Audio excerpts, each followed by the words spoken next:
आजकल हम सब ऐसी बहुत सारी खबरें सुन रहे हैं कि पत्नी ने बहुत क्रूरता के साथ पति की हत्या कर दी या पति के मृत्यु में पत्नी का हाथ था।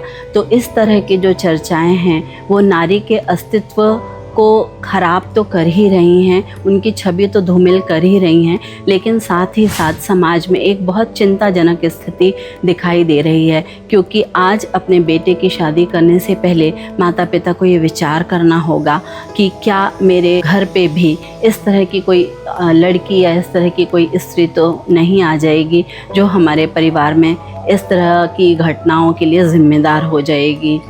जय श्री कृष्णा। मैं अंशु शर्मा दिशा चैनल से आप सबका स्वागत करती हूँ। आज मैं बहुत ही एक संवेदनशील विषय को लेके आई हूँ, क्योंकि एक समय था जब हम बहुत ज़्यादा चिंतित होते थे कि हमें शादी के योग्य लड़का उचित मिलेगा या नहीं। लेकिन आजकल जैसी खबरें हम सुन रहे हैं कि स्त्रियों में इतनी क्रूरता आती जा रही है, वो अपना आपा खो दे रही हैं, लोगों के बहकावे में आके अपने परिवार को ही ख़त्म कर दे रही हैं। इस तरह की घटनाओं ने कहीं ना कहीं हमारे मन, दिल और दिमाग को झंझोर के रख दिया है। तो आज हम ज्योतिष विद्या के आधार पे और ज्योतिष विद्या के ज्ञान के सहारे आप सबको ये बताना चाहूँगी कि आप भी अगर अपने बच्चों की शादियाँ कर रहे हैं तो थोड़ा बहुत कुंडली का ज्ञान रखते हुए अगर इन बातों का ध्यान रखेंगे तो आपके घर में ये सब घटनाएं कभी नहीं घटित हो पाएंगी। हम सब जब भी ये बात करते हैं कि शादी के पहले कुंडली मिलाना चाहिए तो लोग कहते हैं कि हमने शादी के पहले कुंडली मिलाई थी, इतने गुण मिल रहे थे। तो जो गुण मिलाने की बात होती है वो अष्टकूट मिलान होता है। उसमें सिर्फ एक हिस्सा होता है जो कि अष्टकूट के माध्यम से जो नक्षत्र हैं, जो राशियां हैं, उनको मिलाया जाता है। लेकिन पूरी कुंडली को देखना बहुत आवश्यक है।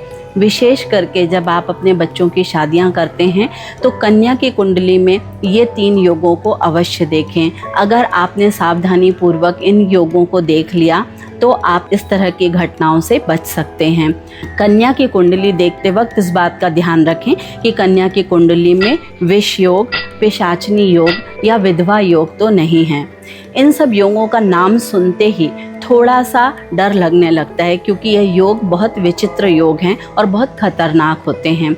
जैसे कि हम सबसे पहले बात करते हैं विष कन्या योग की। तो अगर विष कन्या योग को समझना है तो हमें थोड़ा सा पीछे जाना होगा और देखना होगा कि जब राजाओं महाराजाओं का युग था उस समय पे कुछ कन्याएं ऐसी होती थीं जिनको बचपन से ही थोड़ी मात्रा में विष दिया जाता था और इसीलिए उन्हें विष कन्या कहा जाता था। तो ये विष कन्याएं बहुत अधिक आकर्षक होती थीं और ये राष्ट्र की सहायता के लिए, राष्ट्र की सुरक्षा के लिए इस्तेमाल की जाती थीं। लेकिन जब ग्रहों का योग कुछ ऐसा होता है कि कन्या के अंदर जो स्वभाव में विष कन्या जैसे गुण आ जाते हैं, तो इन बातों को अगर हम शादी के पहले ही देख लेंगे तो हम कुछ हद तक अपने आप को और अपने बच्चों को सुरक्षित रख सकेंगे।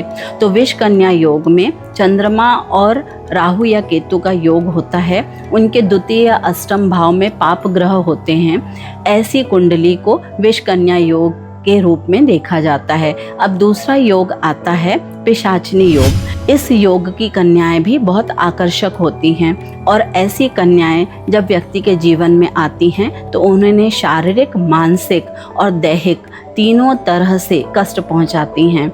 इसलिए इस तरह की योग वाली कन्याओं का विवाह भी हमें अपने बच्चों के साथ नहीं करना चाहिए। तीसरा योग आता है विधवा योग। जो विधवा योग होता है वो कुंडली देखते ही समझ में आ जाता है कि इसमें अगर इनका जो जीवन साथी होगा वो इनके संपर्क में आने से धीरे धीरे उनकी जो आयु है वो क्षीण होती जाएगी। इसलिए कुछ ऐसी परिस्थितियां बन जाती हैं उन कन्याओं के साथ विवाह के बाद। आपके पुत्र की कुछ ऐसे हालात हो जाते हैं कि वो धीरे धीरे करके अपने शारीरिक और मानसिक संतुलन को खो देते हैं। तो इसलिए सिर्फ कुंडली मिलान ही आवश्यक नहीं है। कुंडली मिलान के अलावा ये तीनों योगों को अवश्य देखना चाहिए और फिर आपको विवाह की तैयारी करनी चाहिए। तो अगर आपको ज्योतिष का बहुत ज़्यादा ज्ञान नहीं है तो कम से कम इतना अवश्य देखें कि अगर चंद्रमा का राहु और केतु के साथ कोई अशुभ योग बन रहा है जिसे हम ग्रहण योग कहते हैं, तो अगर ये 2 ग्रह एक साथ हैं या इनकी दृष्टि पड़ रही है तो ऐसी कुंडलियों को देख के पहले ही आपको सचेत हो जाना है और किसी समझदार ज्योतिष को कुंडली दिखा के आगे होने वाली समस्याओं का निराकरण करते हुए विवाह की सहमति बच्चों को देनी चाहिए। उम्मीद है इन योगों के द्वारा आप अपने घर में होने वाली दुखद घटनाओं को रोक पाएंगे। एक ज्योतिषी होने के नाते मेरा कर्तव्य है कि जिस रूप में जैसे भी हो सके समाज में अपना सहयोग दे सकूं। तो कई लोग कुंडली को पुरानी परंपरा और पुरानी रीति रिवाज मान के इनका उपयोग नहीं करते हैं, कुंडलियों को नहीं मिलाते हैं, विस्तृत रूप से कुंडली नहीं देखते हैं। अगर लड़के लड़की ने आपस में अपने एक दूसरे को विवाह की सहमति दे दी है तो परिवार वाले इस विवाह को भी सहमति दे देते हैं। तो माता पिता होने के नाते, अभिभावक होने के नाते आपका कर्तव्य है कि इन सब बातों का ध्यान रखें और बच्चों के जीवन को खुशहाल बनाएं। धन्यवाद। उम्मीद है आपको ये जानकारी अच्छी लगी होगी। ज्योतिष से संबंधित ऐसे रहस्यों को जानने के लिए हमारे चैनल को सब्सक्राइब करें और हमसे जुड़े रहें। धन्यवाद।